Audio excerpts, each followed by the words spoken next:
It's officially autumn, the time of year of color-changing foliage, crisp air, oversized sweaters, gourds plenty, and the aroma of those cinnamon stick broom things overpowering an entire grocery store. I love it. Whether it's that cinnamon stick broom spice, pumpkin spice, apple spice, chive spice, or turkey rub spice, woody herbs and warming spices go hand in hand when celebrating the fall season. One herb in particular not only has a vast use in flavoring fall harvest vegetables and seasonal dishes, but is also a world-renowned medicinal plant and a strong ancient spiritual tool. I'm talking about sage. Not that type of sage, this type of sage. That is why today I will be making a butternut squash risotto packed with fall flavors while exploring the smashing and savory world of sage. Hello everyone, welcome back to my channel. I'm so happy you are here to join me. My name is Jenny and I like to cook dishes related to myths, legends, old wives' tales, and more, all about food, with a few fun facts sprinkled around as well. So if this interests you, please hit that subscribe button, give the video a like, or leave a comment below. I really appreciate it, and let's get to cooking some risotto. Now a quick note, I am not Italian, I don't have a nonna, and calling me a home cook I feel is a bit of a stretch. However, I had a lot of fun with this recipe, and it is so yummy, and for my first time making risotto, I think I did a pretty darn good job. Clumpy rice and all. You'll see what I mean by that later. The ingredients for the risotto are as follows. 2 boxes of 32-ounce chicken stock, 7 tablespoons of butter split into 5 tablespoons and 2 tablespoons, 2 shallots diced, 1 bulb of garlic cut in half, 2 tablespoons of olive oil split in half, 1 butternut squash peeled, seeded, and diced, 1.5 cups of arborio rice, a half a cup of dry white wine. I'm using a Sauvignon Blanc for this one, 1.5 tablespoons of mascarpone cheese, 1/3 cup of heavy whipping cream, 1 cup of parmesan cheese, 1 tablespoon of chopped sage, a half a teaspoon of nutmeg split in half, a half a teaspoon of cumin split in half, a half a teaspoon of black pepper split in half, a half a teaspoon of salt split in half, plus some pinches, 1 teaspoon of saffron, and a half a tablespoon of parsley. To make the risotto, first set your oven to 400 degrees Fahrenheit. Take your garlic bulb halves and drizzle with 1 tablespoon of olive oil and a pinch of salt. Wrap with aluminum foil and put them in the oven for 25 minutes. Spread about 5 to 6 cups worth of butternut squash on a lined baking tray. Either line it with parchment paper or a silicone mat. Sprinkle the squash with the other tablespoon of olive oil and 1/4 of a teaspoon of the nutmeg, cumin, salt, and black pepper. Place in the oven with the garlic and cook for 35 minutes, tossing them once halfway through the cooking. So the garlic will be in the oven for about an hour total. When the squash finishes cooking, remove them and the garlic from the oven and set aside. Mix the cream, mascarpone, cheese, and other 1/4 teaspoons of nutmeg, cumin, black pepper, and a pinch of salt. Set that aside. Bring your 8 cups of chicken stock in a pot to a boil, then reduce to a low simmer. You probably won't use all 8 cups for this, but it is there just in case. In another pot, melt 5 tablespoons of butter on medium-low heat. Cut the other 2 tablespoons of butter into small cubes and place back in your refrigerator. Add the shallots and 1/4 teaspoon of salt and cook until tender and translucent, with the edges slightly golden. About 8 to 10 minutes. Stir in the rice with the shallots, making sure that it is well covered with the butter. Heat the rice for about a minute, stirring continuously. After the rice is roasted, add the wine to the pot and cook till all the alcohol evaporates, which takes around 2 minutes. If you don't want to use wine, you can just use more chicken stock. Turn the heat to low and add 2 full ladles of the stock to the rice, along with a teaspoon of saffron, 1.5 to 3/4 tablespoon of the sage, and the remaining 1/4 teaspoon of black pepper. Stir and simmer until the rice fully absorbs the stock, about 6 to 8 minutes. When the rice looks dry, add another ladle full of the stock and let that simmer out. Keep doing this process until the rice is nearly cooked through but still a bit crunchy. It will take around 30 to 40 minutes in total. Don't worry, it'll be worth it. Make sure to keep stirring so the rice doesn't burn. While we are slowly drowning our rice, let's talk about the lore of sage, at least for one type of sage. So there are over 700 species of sage throughout the world. Some varieties are used for culinary purposes, while others are used for medicinal purposes, and others are used for their spiritual properties. The most common type of sage is called, wait for it, common sage, and is the one we will be discussing today. Common sage is known by many different names, including culinary sage, garden sage, true sage, and Dalmatian sage, among many others. It is an evergreen plant with tough stems and broad, flat, grayish-green, slightly fuzzy leaves. That fuzziness is what makes sage quite unique when compared to other herbs like parsley, rosemary, and thyme. You know, like in the song? Given the botanical name Salvia officinalis by Swedish botanist and taxonomist Carl Linnaeus, sage is a member of the mint family.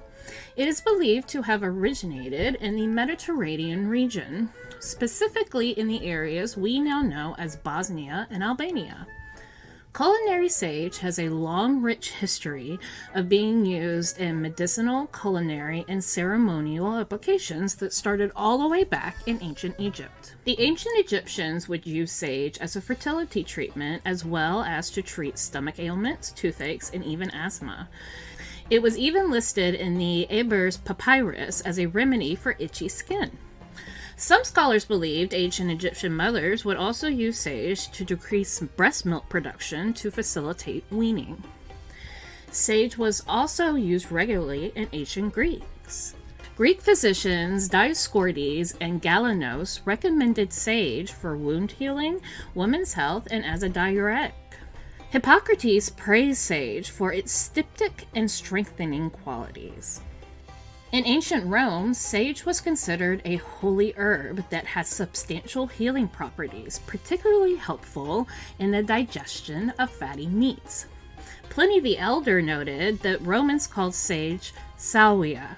This comes from the Latin word salvio, meaning to heal, to save, or to be well. The herb was used to heal ulcers, stop bleeding of wounds, and to ease sore throats. The Romans regarded sage quite highly, and much sacrifice and ceremony was associated with its harvest. They believed it stimulated the brain and improved memory function. This could be where the term sage, meaning a wise old man, came from. The ancient Egyptians, Greeks, and Romans were also noted for using sage to preserve food, especially meats, marking the beginning of the culinary relationship between sage and roasted food.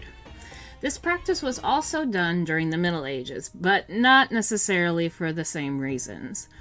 During this time, people would use sage when cooking rotten meat. Stay with me, remember, it was the Middle Ages. Sage was used to help protect not only the eater, but also to cover the smell. Gross. But remember, Middle Ages. These antibacterial qualities of sage might have even helped people from dying of rancid meat. Do not try this at home, warning. Sage was not only used during the Middle Ages to cover up some stank, but also to treat many maladies, including fevers, liver disease, and epilepsy. In 1812 AD, sage was one of the plants deemed so crucial that Frankish king and Carolingian emperor Charlemagne ordered it be planted on his imperial farms in now Germany, partly due to the lucrative trade business as well as its medicinal popularity.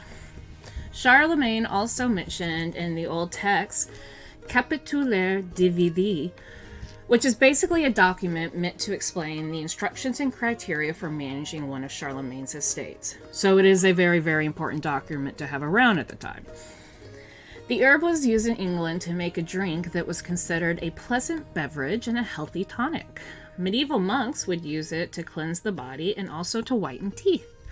The monks had 16 herbs that they used for their therapies within the monastery. Sage was one of these herbs, and it played a vital role in the preparation of medicines used that day. Walafrid Strabo, a monk at the Reichenau cloister in Constance, wrote this of the plant. Sage shines forth in the first instance, is pleasing to the taste, is very powerful, and also useful as a drink. It has been found to be helpful in the most human illnesses and deserves to enjoy a greener youth. How lovely. Another Old English custom states that eating sage every day in May will grant immortality. It was also said that a woman who ate sage cooked in wine would never be able to conceive, and its fresh leaves were said to cure warts. So it had its pluses and its minuses. Sage tea was also a trendy drink in France. The French produced bountiful crops of sage, which they used for cooking in ceremonies and brewed as a medicinal tea. The Chinese became so enamored with French sage tea that they would trade 4 pounds of Chinese tea, like white, green, and oolong, for every pound of sage tea. The Chinese greatly appreciated the medicinal qualities of sage and used it for stomach, digestive, and nervous system issues. Tea wasn't the only drink made from sage during the time. Sage sometimes appears in the recipe for the Four Thieves vinegar. The story first appeared in Marseille, where 4 grave robbers plundered graves during a plague outbreak. When caught, they claimed that they used a special potion to protect against contracting the disease. Other accounts of the story state that thieves invented the vinegar-based potion after being sentenced to bury plague corpses. Either way, the point of the potion was to defend against the plague. There may be a little truth in this tall tale. Nicholas Culpeper's The Complete Herbal, first published in 1653, had written about the uses of this plant. One thing he wrote about was a vinegar-based drink that contained sage. The juice of sage, drank with vinegar, hath been of good use in time of the plague at all times. Gargles likewise are made with sage, rosemary, honeysuckles, and plantain, boiled in wine and water, with some honey, alum put thereto, to wash sore mouths, throats, cankers, or the secret parts of man or woman, as need requires. Dang. Oddly enough, this wasn't the only time sage had been mixed with aspects of death. Sage didn't wither quickly, so it was used as a remembrance at funerals. Mourners might throw it onto graves or line gravestones with them. Many people planted sage for personal use throughout Europe, and it became a familiar plant to have in a person's garden. It could ward off evil spirits or even indicate your social status. Anecdotes would tell of nervous husbands cutting back the sage bushes to avoid rumors about their inability to run their household. One line of the verse states this: "If the sagebrush thrives and grows, the master's not master, and he knows." Shots fired indeed. It is because sage at the time was one of those plants whose growth was associated with strong or domineering women, which in the Middle Ages was a big no-no. Sage was considered to flourish where women controlled the household, and if sage grew well in the garden, the wife ultimately ruled the home. Sage growing in your garden could also show or not show success with the family business. Other sage tales stated that if the plant flourished in the garden, the family would only have girls. Basically, sage was a pivotal contributor to the gossip train, and if there's anything humanity does exceptionally well, it is gossip. While sage is used wildly in the culinary world today, in places like India and China, it is still highly valued for its medicinal properties. So that next Thanksgiving turkey you prepare with sage, know that not only you will be adding an aromatic woody flavor, but you'll also be protecting your loved ones from diseases, evil spirits, plagues, and gossiping neighbors. But why wait till that one day of the year to do it when you can help them now by serving them a yummy sage-filled risotto? Now let's get back to the recipe. Add the mascarpone mix and roasted garlic to the rice and stir to combine. Cook for about 2 more minutes. Add the roasted butternut squash to the rice and give it another stir.